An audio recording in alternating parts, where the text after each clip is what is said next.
Okay. I don't know if anyone's still here. I know Juan's gonna come and hang out in a second. But I just wanted to go live just in case anyone was like hanging out and waiting. I thought I was gonna be like 5 minutes after 11, maybe 10. It's 56 minutes after 11. There we go. We're live already. Oh, So yeah, well, shout out to Adrian. I was on Adrian's show. We wanted to kind of hang out there. People had some questions about the old past that you guys know everything about already. But it was good. You know, apparently some of that stuff is still hanging out there. So he had me on to chat about that stuff and chat about launch bags and chat about the tapper that's coming up, and it was a lot of fun. So hung out and and did that again. Like the mobs are going to be launching tokens before too long here, and I think that's going to be really good for all of us that are already here. yeah, definitely. That will be good for sure. Yeah, it's gonna be fun. For sure, for sure. Yeah, we're kind of Indeed. 1 hour late only Yeah, today. it's just an hour late. Yeah, It's just an hour whatever. late. Come on, it's What's an nothing. hour between friends? Yeah. Um, yeah, I seriously, I thought it was going to be a few minutes, and then Adrian just had a bunch more stuff he wanted to talk about.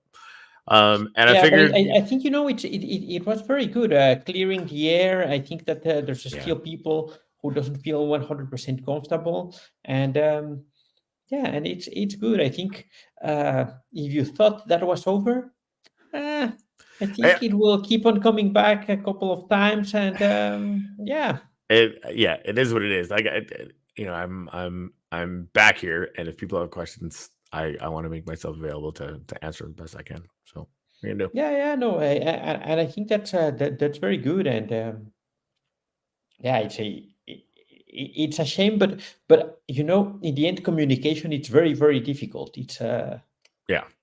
and yeah, and Well, changing. and you know, and again, like I think if I had the sort of, I don't know, if I could have just been around to be answering these questions in real time the whole time, then those rumors wouldn't have had so long to take hold, and I wasn't. Yeah, So that's like, also true. right? So like and so it was like those things were just going around the echo chamber, and people were saying all sorts of stuff that's completely unsubstantiated. But I wasn't here to be like that's completely fucking wrong, right? So those things bounce around, they just gain more power, and they obviously persist a little bit. So that I have some extra work to do to sort of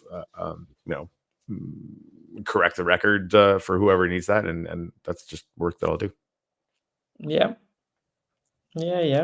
Super fun, happy times and stuff. So we were talking about doing a crypto news show today.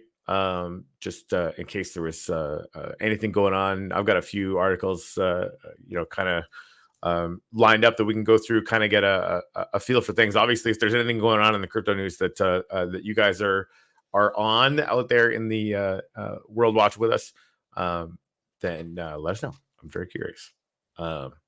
So the one that you brought up, I think first was the Durov, right? Is that the guy's name from Telegram? Yes, Durov, indeed. So I read a bunch of threads. I mean, the obvious sort of like knee jerk reaction is like, oh my god, oh my god, oh my god, they arrested this guy and freedom of speech and blah blah blah blah blah blah. But there's so much more going on here. I mean, for me, the couple things, the Russians are freaking out because apparently half of their wartime communications were going on in Telegram, which is an interesting choice. That's a very Yeah, interesting choice. So now, like, this is like a wartime communications platform. That's an interesting, non-trivial thing for Ukraine for sure. But then also, like, apparently he knew he was going to get arrested, right? He knows he's on a watch list. He oh, knows this that part I didn't know. Oh yeah, he knew he was going to get arrested the second he walked into any European country. So why did he just land Okay. in France for fun, right? Yeah, I think we're going to find out a lot more information about this going forward, and we'll see how it plays out. Yeah, let's see how that goes. But it's very strange, and I don't know exactly how European regulations work for digital platforms, but for me, it's very weird if you want to wanting to blame someone because of things that get done in their platform. It's Yeah, like, uh, come on, what I see is that all the banks, all the bank directors should be in jail because you can do lots of criminal stuff with cash. So I mean, well, and to a what's certain the extent, banks can be held liable for some of that stuff, and they should, right? So I think it's like yeah. what's up, Waxanon? Yeah, I mean, like Hey, Facebook here, if you're going to allow stuff to happen on your platform, and you own that software, I think you're responsible for it, right? Like it's when it's a social media thing. I shouldn't say that with that much authority because I don't really know. Like I think there's I think a reasonable suggestion on the other side of that too. But yeah, but I'm not completely sure about that because, for example, think about a platform like Launchbags. yeah. Are you responsible for someone launching I a mean, scam on Launchbags? this is the thing. We had just talked about it for an hour, right? We're Yeah, explicitly saying that we're definitely not. I think that's like full stop. We're going to give everybody yeah, objective information, and but not subjective. So and that's that's for a sort of scam. Now yeah. imagine that there was a really successful token launched through Launchbags, which there will be a lot in the near future, I hope. Yes, Uh, there are successful tokens launched here, and those tokens start being used to buy drugs, to right. They started trying to compete with the dollar. Is that what you're whatever. saying? Yeah. Then are you responsible for people doing that with a token that was launched by a third Right. party in your platform? Yeah. To which extent are you that's not possible. liable because of that? Yeah. Especially if we are talking about blockchain and we are talking about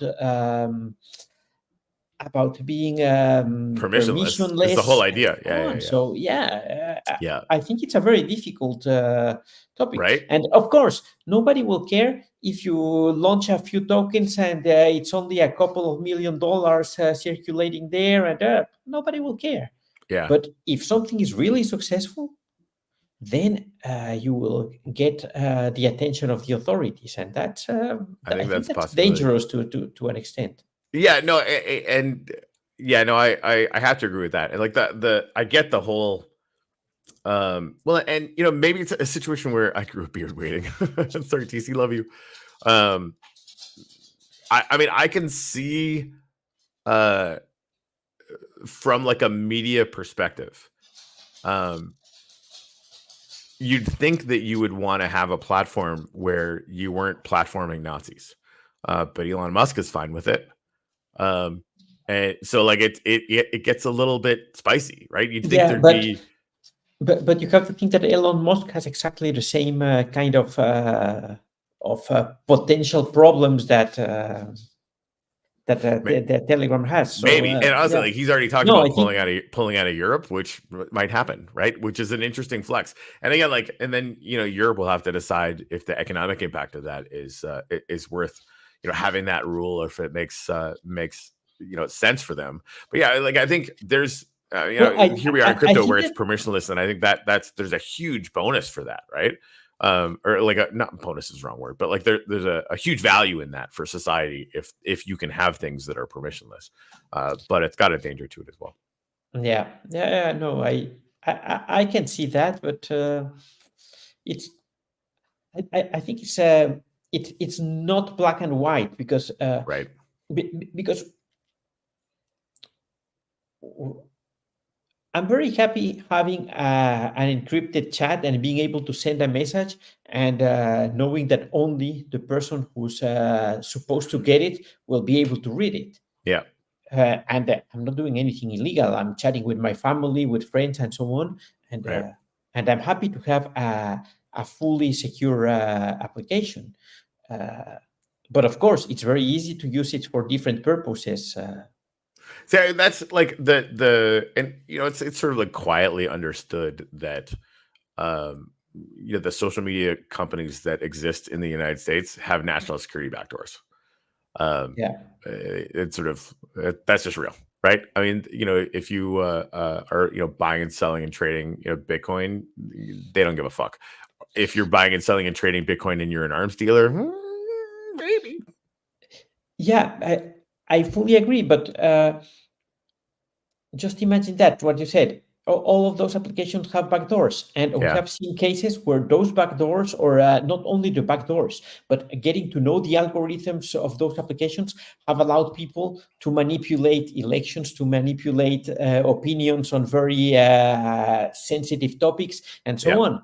So is it better to have those backdoors and having that possibility to manipulate Well, I don't think, I the think those are two, algorithms? yeah, those are two very different things, right? You can figure out the kinds of things the algorithms are affecting with some decent little computer rigs or whatever, right? And like the national security stuff like Yeah. that. If the United States government was capable of doing that, they probably would have started doing that for Trump, and they clearly haven't. Right. So like that is that doesn't exist yet. But again, like, and I think it's not an unreasonable thing to worry about, what a fascist government would do, especially now that we might get one. They want to start tracking all sorts of stuff, and if they can legally sort of press Facebook or another company into doing that, then that's a legitimate issue that people can be legitimately worried about. So TC Durov, I can't remember his first name, the guy who started Telegram. Pavel Durov. Oh yeah, got detained in France when he landed in France. So yeah, for apparently doing illegal stuff if you're French or whatever. And again, I seriously think he defected, but I have no proof of that whatsoever. He knew he was going to get arrested the second he landed in any European airport, and he went there anyway. So that is interesting. And there's a lot of rumors floating around. And I don't really know. But that's sort of, he's run up against, French and European law with how, Telegram works and whatever. And again, like the Russian media is absolutely losing their goddamn minds, and they're admitting that they were using it for military planning, which is like, why you don't make your own fucking app is an interesting question, I guess. But yeah, when it comes down to a national security thing, like if the Nazis were using Telegram, fuck it. Yeah, I don't know. Right? I don't even. People have been using phone for ages to discuss sensitive topics. Of course, you have and the NSA telephones, and the NSA is swallowing all of that. I guarantee you, the NSA hears literally everything we say on the internet and over the phone. I fully agree, and that's why they don't like having a platform with encryption levels that go beyond what they can. I mean, like, instantly decrypt. How do the Russians not do that themselves? Yeah, you know what I mean. Like that's like if you're going to use a public access platform where the single point of failure is whether Durov gets arrested or not, right? Like that's just stupid math. Now, granted. Am I a military planner? No, I'm not. So ignore me on any of this stuff. Yeah, it's a spicy little topic, that's for sure. I think that tells you a lot about how robust is Telegram, because it has to be very robust right? It's being used for those purposes. It's really intense. Yeah, good point, Geeky. There's so many encrypted apps: Jabber, XMPP, Element Signal, yada yada. No, I think it's interesting. And they're having to tell the Russians have been publicly telling all of their leadership in the military to start deleting all their stuff off Telegram, which is just like it's astounding to me that they wouldn't just make a clone, do something, right? It's not like the Russians don't know how to do any encryption at all. But who knows? It's a weird little thing. So apparently some TON tokens took some hit and stuff like that. I just like there's enough institutional momentum in Telegram that it's not going to go anywhere. I don't see that happening. Well, yeah, I think it's only a buy opportunity for TON. If you were planning on buying, it's a very good time to buy. There you go. I think that's a good point. I should probably do that. Maybe wait another day. I'm very unlucky because I bought a small TON bag on Friday just before it dumped. So, fuck. How much is it down? I haven't looked at the chart. I think like 20% or something like that. Oh, that's not bad. No, it's not the end of the world. So in crypto, what are you gonna do? Yeah. But yeah, Telegram is amazing. We're obviously exploring with the tappers and the number of different kind of integrations that they have been doing and planning and looking towards doing in the future. Like it's going to be really robust, and I don't think this is going to stop it. Yeah, absolutely. Absolutely. Yippers. So yeah, that's one thing going on. That is And one thing going on. you know, of the other things that happened recently, and I'm very sad that I was not part of that, is well, the Sundog launch on Tron. Oh yeah? Yeah, were you part of that? No. No, I didn't even know what was Oh going on. man, yeah, it's crazy. So Sundog pumped like. why Crazy. why do you think it pumped? Well, it's Justin Sun behind, and Oh, it's part of the fair enough. launches on the on their meme token platform. Uh, what's the name of the platform? Sun Pump. Sun Pump. If you go to sunpump.meme, it's the launchpad platform for Tron, and there they launched the Sundog, which launched basically at nothing and reached after what maybe 48 hours, it was already at 30 cents. So yeah, There you go. That's yeah, really that's definitely crazy. moving. Geeky, what's this dog's airdrop? What are you talking about? What's happening? Apparently you get airdrop if you're on Telegram for a long time. Is if I'm reading that correctly. Who knows? Excuse me. Oh, Fat Dog. Yeah, so I was like that. I Oh, don't it's know if on I got Ton. that. Well, I didn't see that either. I haven't. And sadly, I checked still my can't wallet. check my Ton wallet unless I go through and do my VPN, which would screw the show up. So I'll have to do that later. Yeah.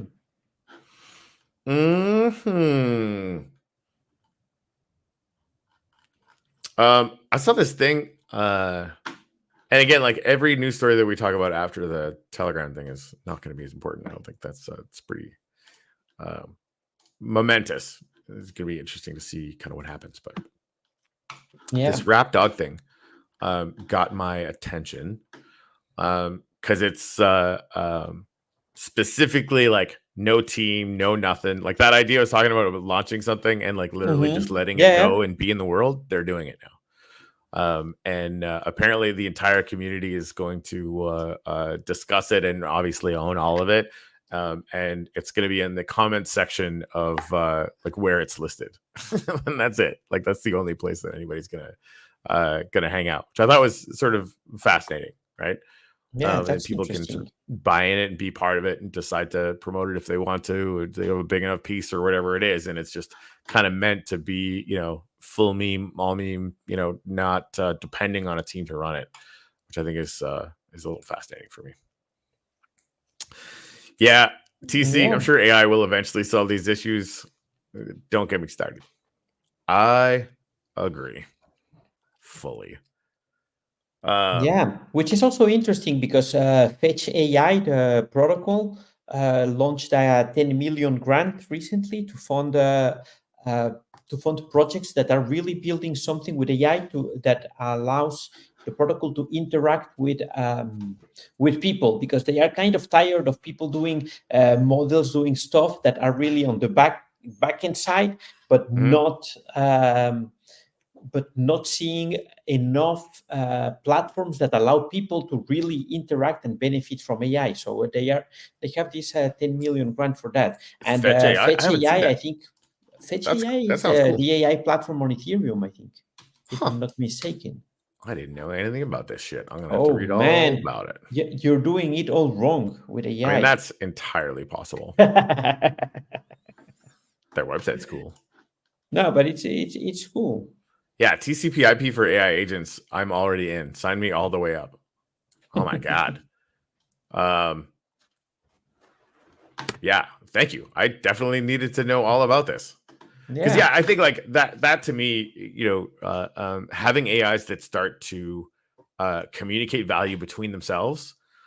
So where my AI is like trading crypto 24 hours a day, and it wants to buy a piece of software upgrade or wants to buy some server space or some more compute or whatever. I think all that runs on crypto in 5 to 10 years. Well, for me, the only AI I want to interact with is AI that is using blockchain and that has some of accountability and traceability thanks to the blockchain. I don't want AI that people can own. The model is completely closed source and they can do whatever they want and say, oh no, this was never said by my AI, or this was never decided by my AI. I think AI has to be transparent and there has to be accountability for the people behind of those models. So no, it makes sense. I mean, that, like, it's one thing if you're using the open source Llama models, right? I mean, again, we don't know what the weights are there, but people test them thoroughly, and I think that red teaming of AIs. I was listening to another really good podcast. I'm trying to remember the guy's name. It's the same one I was talking about, that one from a month ago. I'll find it. I'll post it in the Launchbag Telegram or whatever. But they're talking about, the only real way, like, once it starts to approach super intelligence, which is going to come faster than even I thought. I actually spent half the weekend, like, a little, like, not crazy freaked out, but like it's weird kind of going to gigs when I know the entire world's going to be completely different in 3 years. Like, it's just like everybody's just doing Saturday night stuff, right? Which is just a personal problem I have, apparently. But that we're going to very quickly get to the point where super intelligence is a thing, right? And these AIs are going to start self-evolving and going faster than we can really contemplate. So you want to set them up with as many sort of good rules as humanly possible, and deciding what good is not a trivial thing, right? So, like, it's a pretty open question how to optimize that. Well, and one of the things he said we can go back to something as simple as the Telegram thing today. What good and bad is. For a lot of people, having Telegram is very good. For French government and European authorities in general, apparently, it's not a good thing. So, perfect example. Who perfect decides example. That? Right. Yeah. And so he's like, the only real way to do that is to make sure that there's, lots of them, right? The ability to red team them. We don't want to have one AI like owned by fucking Facebook or anyone, right? Because then the capacity to iterate basically goes away, right? Like, we're it's running its own thing, and whatever value system it started with is probably going to how it goes. Now, granted, I personally think a super intelligent AI will automatically demarcate itself so that it actually has the chance to evolve. That's because if you start to think about what's the actual smartest way to evolve and make sure you're doing the right things, it's do all the things except become a Nazi. That whole list of things that would be objectively bad to everyone on the planet, hopefully. But like, to be able to iterate, like, you understanding that you're not going to have the best possible answer right off the bat, and so the kind of the ability to evolve and find the constituency that identifies with that, right? So, like, meme coins are sort of this interesting, people are finding communities that they really love. And I think the idea of, like, digital nations where whatever your value set is, you're going to sort of gravitate towards different AIs, and they'll have different powers and different capabilities. And I think because you could find one where the open source model was there. And, like OpenAI, they've got their model and they've got their weights so that it'll actually, think differently, when all these things kind of do. But they've got, pre-system prompts that won't let you do all sorts of stuff, right? And, as a company, I understand why they're doing it, but, that it can be limiting, and they're not open sourcing what they're actually saying. You can figure it out if you work with them long enough.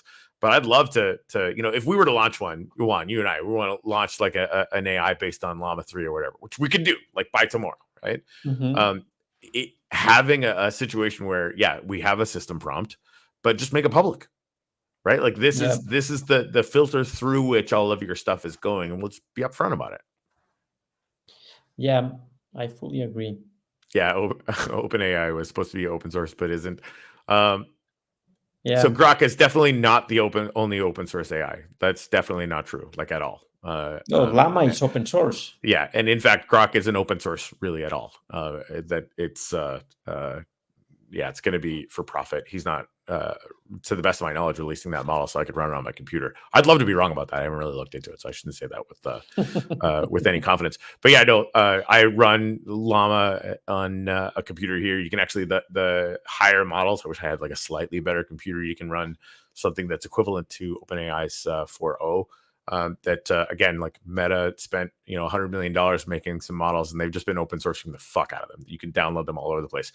Mistral is doing it as well. So with Hugging Face, there's now many iterations of frankly really good models that are completely fully open source. You can download them and run them on your computer, which is sort of my take on, if it's actually open source, can I use this and go build a business off it on my own servers that I own, right? And so that's happening. So yeah, it's fun. And again, like it's happening way more than I thought it would. And in no small part to Mark Zuckerberg of all people, right? And I think honestly, I think he's doing it because he knew he couldn't win. So he might as well just like level the playing field, which I'm pretty sure cynically is why he did it. But it's gonna, have a real. But I think it was it has been open source for a while. Llama has been forever. Open source for a while. Yeah, forever. Yeah. Yep. So is it possible to launch the same thing on Wax? So this is the thing, right? Like, I don't know what that looks like, right? Like, if we were gonna launch like a Claude, an Anthropic type, interface with a model that ran on our servers or computer, whatever. Like, where does blockchain sit on that, right? Like, what information are you putting on chain, and what information isn't going on chain? Because I don't really understand what that would look like to where it would be useful. Yeah, I think it's not as easy to define. Yeah. Because on-chain is not very efficient for many things, and the amount of information that needs to be stored, it's huge with AI. So I don't really know how that will look like in the future. Even if, like, I was thinking about, because I don't have any sort of autonomous agents running yet, but it's in the back of my mind 24 hours a day. Like I want a very powerful agents that I own, and I own all the underlying data for, that are able to kind of run. And I've even thought about creating point systems where you could sort of have evolutionary forks, and they could basically pay each other with points. Like every time it successfully runs a new fork, it gets a point, yada yada, and then it can actually sell that fork to other iterations and sort of create a point system just internally for the sort of set of evolving AIs, and then you can tokenize that, right? And then that could be something where if all of the AIs could talk to each other on that network, then they could basically be. By the way, there's an AI project on Wax. Have you ever checked it out? Have you interacted with it? I did, and it's like this talking about. I don't know. I was like, I read it. I wasn't impressed because it seemed like we're gonna have. It just felt like a white paper. Right? Like until you show me exactly how you're going to do it, you're just talking out of your ass. And that's, and again, I haven't looked, they might be doing amazing things. I just haven't looked in the last couple of months. But when I saw it, like I've seen clones of that idea like a dozen times now, and I haven't seen anyone actually doing anything that's useful. Yeah. I think that's one of the biggest problems with AI. It's a lot of hype, a lot of people including AI in their white papers, in whatever they are doing, but actually not doing AI at all. So it's the ICO white paper thing, right? You sort of add AI to anything that you're doing, and you can do some stuff. That's frustrates the hell out of me, and I just want to experiment with it and build it until these things are coming. And again, like I think that the tools for doing this stuff, it's like I'm learning to kind of code with it as much as I can, even just because I think like that's not even going to be necessary in 2 years, but I want to understand the parts of it well enough that I can ask the right questions in 2 years, hopefully.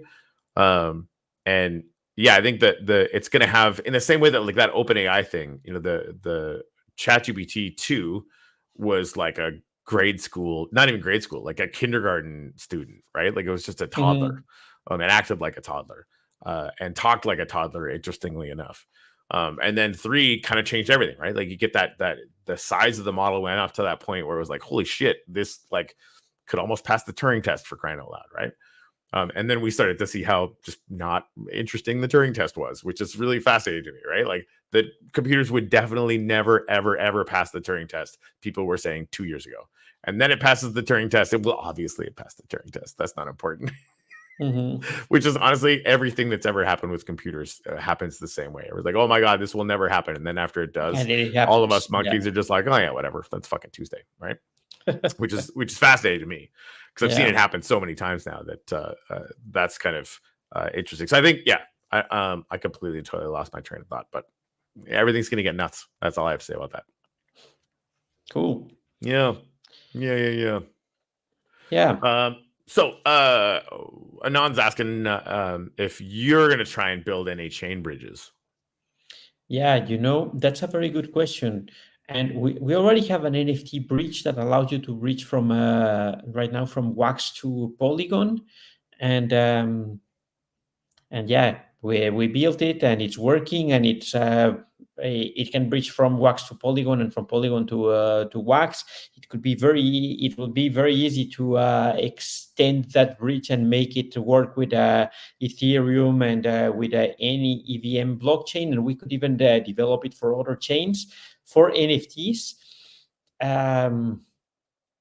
But still, what that bridge that we built has is that it hasn't been audited by a third party. Auditing the bridge would be very expensive, and we never paid anybody to do it. We are pretty confident with the bridge, but and the same mechanism could be used to bridge tokens. It's not that complex, but if we start bridging tokens, we would really like to have the code audited by a third party and make sure that we have something that is really safe to use. So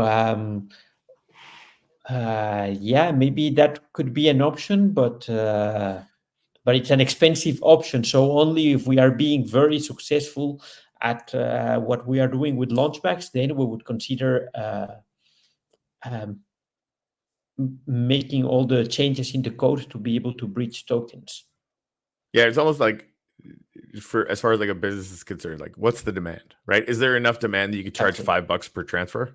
Because if not, like, well, I think that that you should be able to charge even less than that and make it profitable. Because I use, for example, bridges from Solana to Polygon on a regular basis, maybe weekly or something like that, and it works pretty nice, and it's very cheap. So yeah, I think that even $5 it's too much for what I was just thinking should be trying. That was just a random number that I picked out of my head. Like that, I want to establish that, like, is there demand where people are actually willing to pay something for it to the point where you could actually be sort of a viable and I think there is demand, and there are legit use cases for that, but on Wax we don't have enough demand yet. So if demand is there, yeah, for sure we will do it. And if we do it, it shouldn't be only for Nifty. It should be for more than Nifty.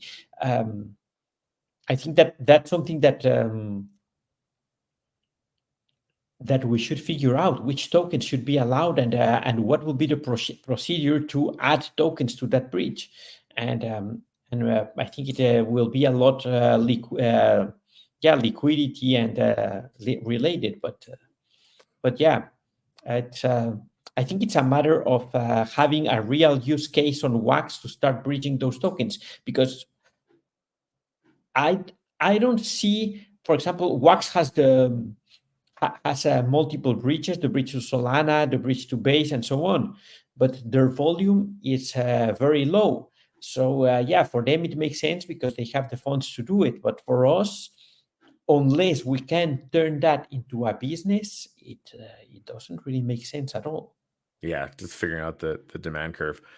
So I'm gonna probably this whole Fetch AI Agentverse thing is very cool. Thank you for telling me about that. I'm definitely gonna play with this. Yeah, Vitalik is very bullish on Fetch AI. He's really into that. He has written a lot about that. Sorry, who has? Vitalik. Oh yeah, Ethereum's founder. Yeah. Yeah, it's very cool. And it, like, a lot of that stuff, I've been looking at some stuff that'll basically allow you to deploy agents and that. And it's interesting. You know, the second I'll like kind of look into it and we can sort of figure it out. And between Tuttle and I, we end up just saying like that this platform is interesting, but we could build it, right? So like if we can have agents running locally without requiring anything else to connect them. Why don't we just spend a little bit more time in doing that? But they've got a bunch of integrations already on here that are pretty interesting as far as like agents that can chat with oracles and different shit like that. It'd be interesting. Very interesting. Could WUF be the third party? They've done it successfully, and I'm sure there's plenty of connections to them for tokens. I mean, I think they've talked about doing other tokens, right? Yeah, and I don't think they could be the third party if we were to really open a bridge like this. It would require someone who is fully qualified to do smart contract audits. It's always good to have another team look at your code and so on, but when you are moving funds and you are putting people's money at risk, this needs to be audited by someone who's an expert in auditing, not only someone who has a very good development team. I think there's it's not the same. Even if you peer review your code with a very good developer, it's still not the same as having a real auditor go over your code and checking what might fail. Yeah, maybe the projects paid a fee to have their tokens listed on the bridge. I mean, as a model, that's sort of interesting. So is it? And I don't understand this fully. I don't think so. Maybe it'd be helpful if we could sort of chat about what the risks are, because it seems to me that like if you're storing it, if you're transferring it, you're basically transferring the record that it's on here, and the like token, like if you send Wellfy from here over to Solana, are they holding that in a reserve for when you send it back, right? So they're basically bridges are custodial in nature, sort of. And they can be decentralized, and that custody could be shared, and there can be many things.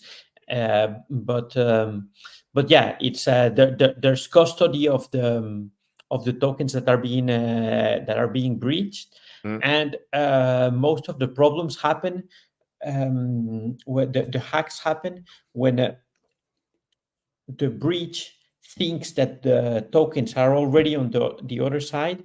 Or are already locked, but they aren't, and they are freed up on the other side. I'm oversimplifying what happens. Well, you're basically like whatever package is communicating to Solana is basically telling it that there's 100 million wax over here, and so you should just put it on there or whatever. Whuffy, I guess. Yeah, just imagine that you had WUF on Solana, and you say, okay, I want to bridge this WUF to wax. So you send X amount of WUF to the bridge, and the bridge says, okay, I have it. And the tokens are released on the other side. But in reality, there's no confirmation that the bridge has it. So it can still be withdrawn, and then the tokens are on both sides, and you are fucked because you released tokens that now shouldn't exist. Shouldn't exist, exactly. Got it. All right. Well, that's a whole thing. Yeah. Yeah, ZooWax, they're not. I know they're not adding tokens to the bridge currently. And I mean, we've talked to them about whether they were going to do that. I think they're more interested in listing tokens that are on Solana than tokens that are on Wax. Which I think makes sense, right? You want to have like an influx of supply over here as opposed to just having tokens able to get out to Solana. Just like having the vested interest of the Wax blockchain itself, it wouldn't be valuable for us. And it makes sense to some extent, because as you said, they want liquid tokens to come here and bring those users here. But I think it's not as simple as it sounds. Because let's say we're able to breach a WEEF or a bonk or whatever to Wax. Awesome. And what will you do with your bonk here? What's the purpose? We could poke it with a stick. Poke. Yeah, but yeah. Yep. Yeah, the I love the cross chain communicate just from an ideological point of view, like the having the ability to um, create more connections between the networks feels at a very high level really important. Now, the specific business case of doing that, in any sort of specific case is probably a lot different, right? Yeah, yeah. I stumbled upon a protocol on Solana, which unfortunately it's shutting down next month. But the name of the project is Clone, and what it allowed you to do was to trade tokens that or to trade on Solana tokens that didn't existed there that were available on EVM chains, and they had a very interesting mechanism to clone those tokens and look for liquidity and so on. It was very interesting, but apparently they ran out of funds before they were able to make the project successful. So yeah, I also think that should that kind of thing should happen at some point. Should be present everywhere, but I think it's too early for that.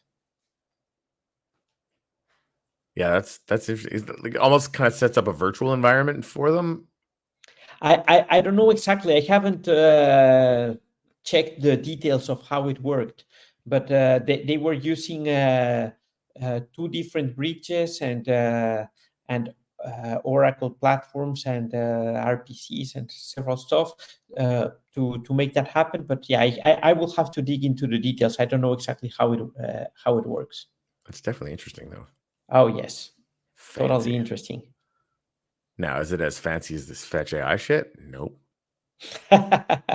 Maybe it's even fancier, and you don't maybe. know what you're talking about. Well, the I don't idea know. that I To be don't honest, know I what don't I'm talking know. about is very high. It's very, very. I don't know what I'm talking about. I'm the one who doesn't know what he's talking about right now. But yeah, it's fun stuff. It's fun stuff. yeah. But lots of things happening on the blockchain at the moment. Yeah. Yep. In some Yeah. accumulation phase. Yeah, interesting. I would love to see. I think that we should see a nice bump in the next couple of months. I think that September should be a month where things go up, or I will start having some doubts about this bull market.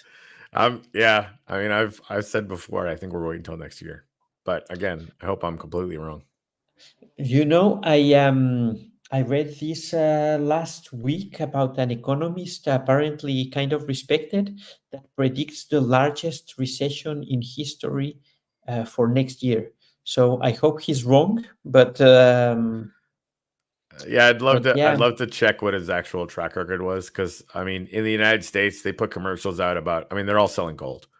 Oh my god, everything's terrible. They've been saying it for 5 years. Like, oh my god, it's gonna be the biggest dip in the history of mankind. And I honestly, more than 5 years, probably 7 or 8 years, I've been hearing the same fucking story, and every single year they're wrong.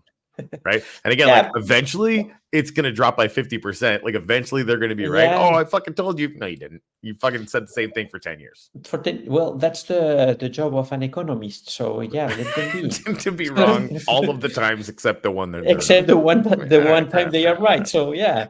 So I'm just telling you what I read. I'm not saying that it will happen or not, but yeah. And I understand the stories, right? Like the inflation is getting under control now, but it was really high for a while. There's a lot more, money sloshed around the markets. It's like, the stock market, is arguably inflated. But it's just as easy to make the argument that it is not irrational right now. I mean, the housing market is, I think a little bit irrational, in the United States. But I mean, and again, like they eroded the protections in Dodd. So, the banks are leveraged too much, but there's still some, things holding that together with duct tape so that it shouldn't be able to be as bad as 2008 again. But again, like it's usually not the same things over and over again. Like it's going to be something else stupid that they've done that's really dumb. Yeah, it will be a different mistake. It will be a different type of scam. It will be a different whatever. But yeah, and it'll be the perfect buying market that anyone has ever seen. Yeah, the only just look at like the what's his face, Warren Buffett's Berkshire Hathaway. Yeah. 2008, everybody was like, oh my God, this is the end of the US economy. Everything's going to hell forever. Oh my God, oh my God, oh my God, oh my God. What does he do? He starts a housing company. Berkshire Hathaway owns a significant percentage of the houses in the United States now, and the market has just gone up for the last 10 years. Yeah, of course, but that happens when you have a lot of cash and you can deploy Really, I'm it. just saying, like and he even said at the time, "I believe in America," and like his belief in America has a non-trivial effect on whether it actually works or not, right? Yeah, Gonna wait for the elections to be over. I think there's a ton of ink getting spilled and a lot of energy going into that. I think there will be. Which, by the way, on crypto news, on Poly Market now, the polls for Trump and Harris are again 50-50. The odds, the predictions on Poly Market. So it's apparently it's going to be tight. Although not being American, where the only thing I have to say that this crazy way of you guys have to count votes depending on which state you are on. I don't understand that, but in the last 40 years, Republicans have won an election by the popular vote exactly one time. Yeah. Yep.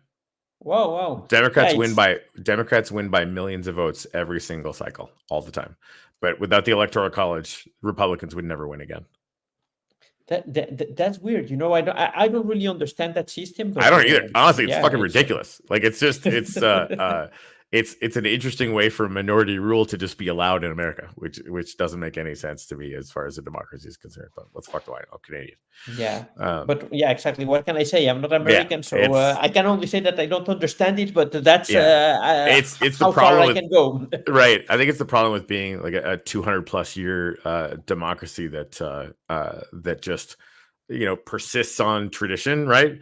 Like a lot of the things they designed, representative democracy around was how long it takes to get to Washington by a horse, right? Like it's the world has changed a little bit, but yeah, it's messed up. And really, that the I don't know if they're the trading tokenized stuff, but none of the polls that have come out have taken the DNC convention into account yet. So, fun with that. That's funny. The strippers index is surprisingly accurate at predicting recessions. Man, the only thing is, how can I measure that? Right? Where do I go to learn about that? That's funny. Yeah, the amount of stripper patrons that actually have extra dollar bills. I mean, that's an interesting like how much money can. That's a good way to measure this. That's fucked up. Yeah, I can't argue with that. That's the whole thing. Yeah, totally. I watched the DNC Red. We can have a long conversation about that, and I would disagree entirely. But again, I'm Canadian, so I'm basically a communist. I have Americans call me a communist all the time. It's just like if you get enough shit shoveled into your head, you can't see anything outside your own lane. It's kind of sad. What are you gonna do? Well, it's never dull. It's never dull. Yeah. It'll be. I'm excited to think about literally anything else. We don't understand it either. Yeah, and that's it's fun.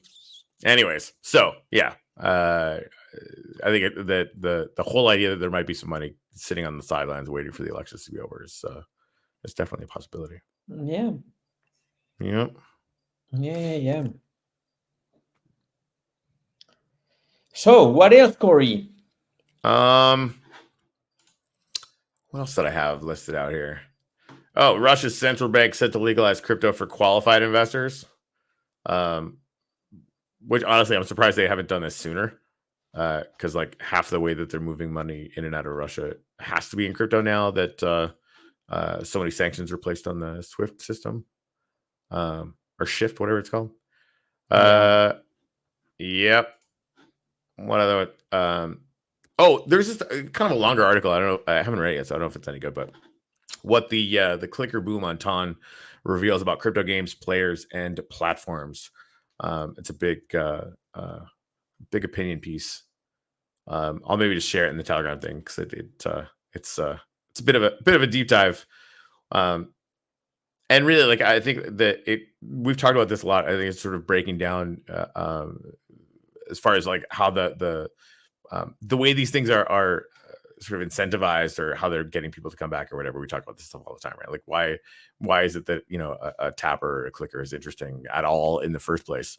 And then sort of how can it get into a virtuous cycle where it's actually creating a lot of attention and user acquisition? How it can kind of grow a big community. Yeah, TC, stop listening to all that. Yeah, I'm just waiting for the AIs to take over at this point. It's just like, yeah, the monkeys aren't super good at it. Anyways, we've tried for so long. Anyway, yeah, could be worse. I suppose it's not like we're 17th century England or something. Yeah. Yep. So yeah, that's sort of interesting. I think the biggest thing is that the Durov thing is I think fascinating, and I really appreciate how you brought it into the conversation about sort of the hope that we can have decentralized AI systems, because again, like, value systems are not they're not monoliths, right? Like there's you know, different value systems, and you know, I think there should always be room for the fact that not, you know, one of them is perfectly correct for all people in all situations, right? So having some capacity for self-determination and having a super intelligent AI that sort of models to you know, your sense is that's an interesting kind of idea. Every 7 years will be something different. Yeah, that's the whole idea that the stock market drops every 7 years has proven true a lot, and it's always like a different black swan event that sort of tips it over, right?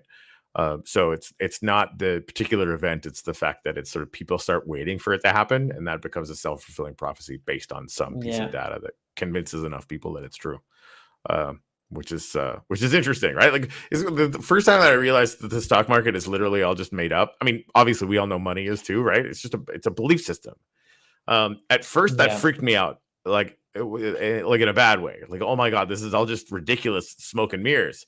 But you start thinking about it a lot more, and it's this amazing story that we are telling each other that is actually having the default setting of creating the civilization that you know, we're enjoying, right? Like, the education is higher than it's ever been.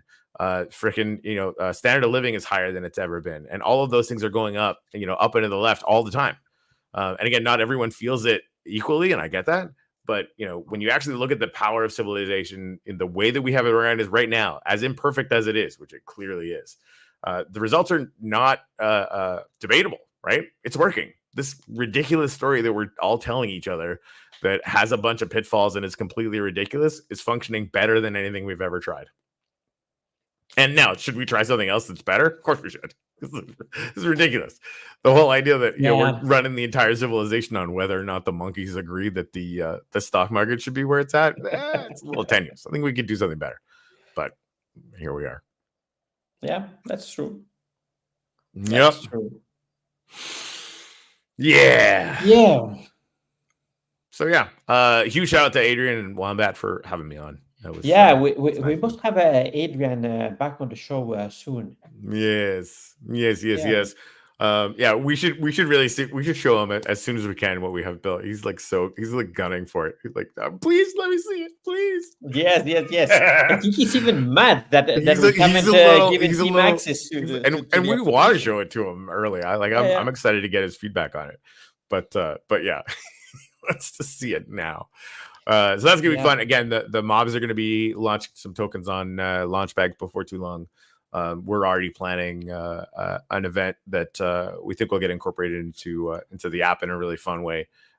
That'll celebrate a lot of that stuff, and a lot of the you know, tokens that have already happened on Launchbags will obviously get some love with that over the coming months as well. So that's going to be really fun. Actually, Anand, I don't know if we talked to you about this or not, but we'll start chatting with you about what we can do. Yeah, there's something important here. Somebody on the Nifty Blocks Discord is asking me, when are we announce the meme contest winners? And I just replied that we are extending that for 1 week because we want more submissions. So please, guys, submit your memes. TC, we're waiting for you. Yeah, we're gonna keep it open until TC's giving us a meme. I don't care if it's a year. That's not true, but no, but come on, we need more submissions for the meme contest. So yeah, we will have it open for 1 extra week. Yeah, so we'll close it. We'll close it Friday and then do some judging over the weekend and do that. Solid question though. When testing for Launchbag Tapper, and again, like we want to show Adrian and a couple other people to kind of get some rote feedback as we kind of approach it. But I'd love to, and I'm going to reach out to a few really close friends. Red, you're one of them. TC, you're one of them. And sort of kind of do some dummy testing, right? Like here's what we have. Is there anything sort of that we should amplify or that we should fix or whatever? Working. Oh, it is. I saw it work. It's kind of working. It's so cute. Yeah. Oh man, that's gonna be good. Yeah, that's gonna be good. But yeah, so again, like I'm hoping first week next month. Probably Juan. Is that crazy? No, I would say so. I really want to launch next week, next month, first week of next month. We are finishing up some stuff with the technical details and a lot of graphic tuning. We want it to look very nice. Today we did some stress testing to see how many concurrent users we can handle. The number was kind of low, but we knew that we were paying a server that it's costing $12 per month. So that for sure will not be able to handle a lot of users. Right. So that's why Corey was kind of only 1,000 users. No, come on. That was only I didn't realize how easy it was going to be. First test. So no, we are ready to scale it. It's there, but we are fine-tuning. We want it to be very smooth and be able to handle a lot of users.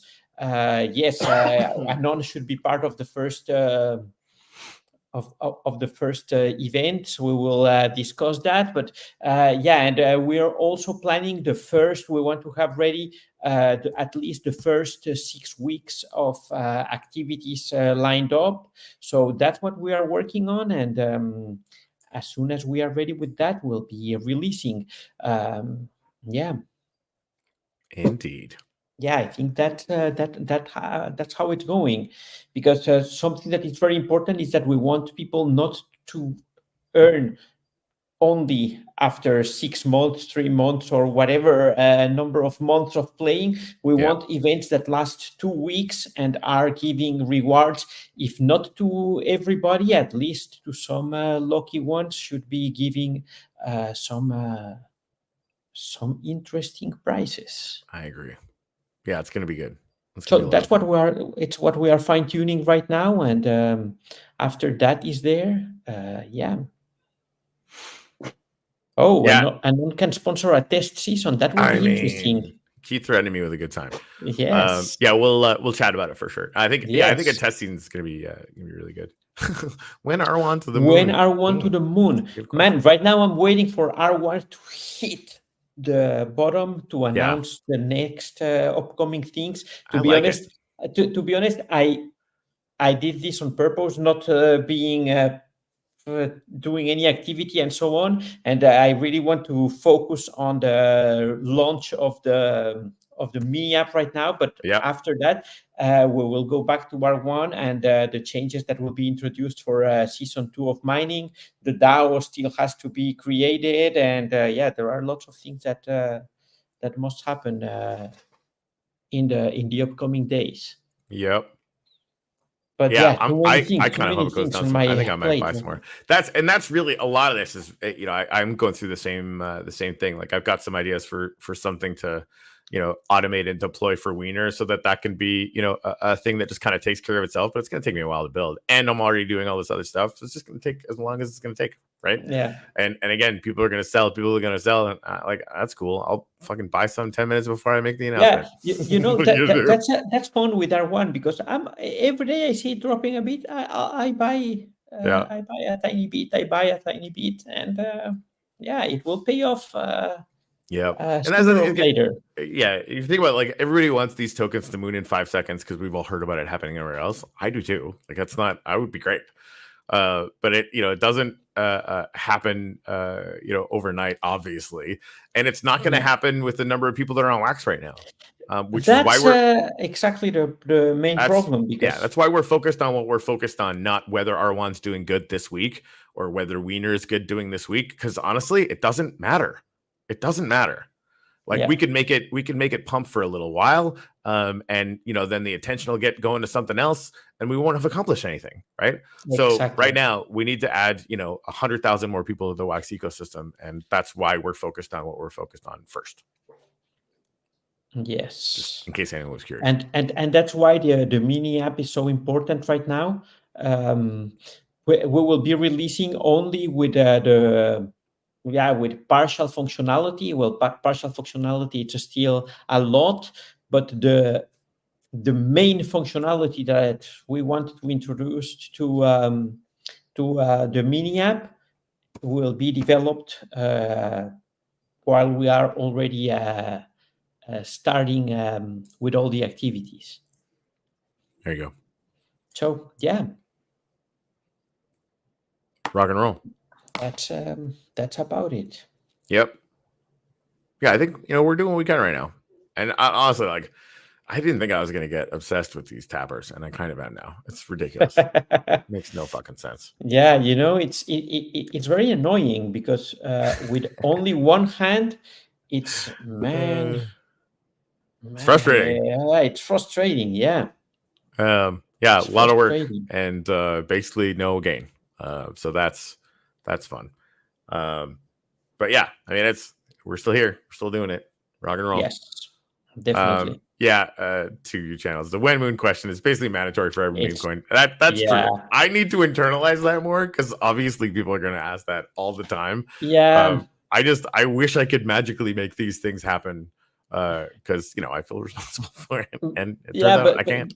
But it's just as you said, we could pump it and make it moon right now, but then what will happen? 5 seconds later, people will dump it, and we will have to pump it again until we are owning 100% of the supply, and that's not fun. Even if we just had a big huge event for something, right? You can run events every week, and there's tokens out there that are doing that, and they're doing it well, right? They're putting in time, they're putting in effort, they're making things happen great, right?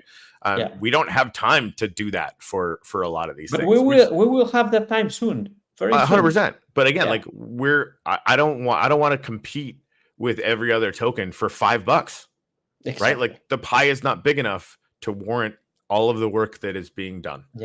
So we're gonna it's grow the pie or die. Yep. So and I'd rather grow the pie.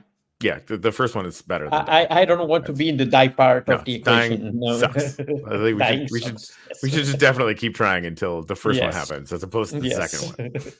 That would suck. Totally. Sigh. Anyway, so here we go. We'll get after it. So cheers, guys. Thanks for coming to hang out today, and sorry for the show being so late. It was really cool to be hanging out with Adrian and kind of talking to a whole other group of people. So, boom, sorry. Boom, help me here with the team. Scheiße.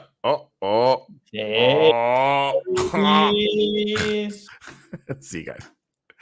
That's funny. How much R1 needed to test the app? That's funny. A gazillion, 10% of supply.